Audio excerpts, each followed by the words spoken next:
So here's my review on X-Men Days of Future Past. The summary of this movie is basically the X-Men in the far distant future are pretty much almost wiped out by Sentinels that were created by Trask, but also using the powers of Mystique by using other mutants' powers after killing them, taking their powers and using them against them. So yeah, it's a great comic book run back in the 70s. And you know, with this movie, I have to put it as my number 2 of best X-Men movie of all time.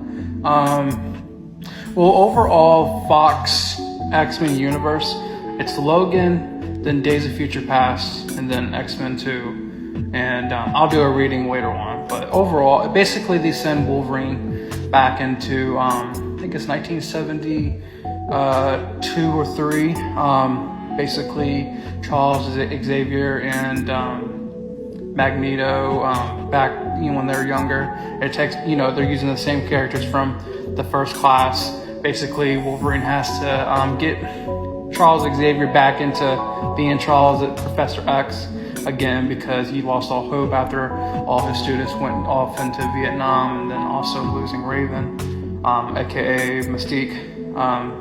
And yeah, basically the whole summary is basically they're trying to prevent Raven from killing Trask, which inspires, because when she kills Trask, that inspires the whole debate of if mutants are a big danger threat, and which leads them to building the Sentinel using Mystique's DNA, because she leaves it behind after killing Trask.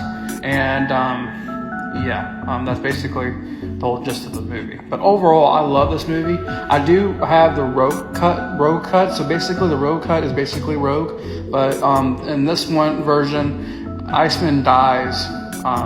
Spoiler alert. Basically, that just spoiled it. But I mean, it's been years ago since this came out, almost 10 years.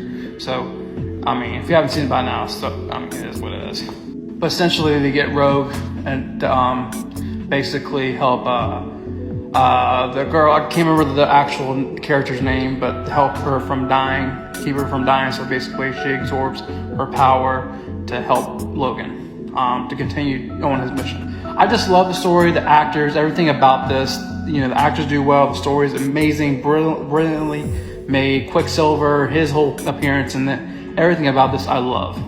I give it a 8.9 out of 10. And that's my review on X-Men Days of Future Past.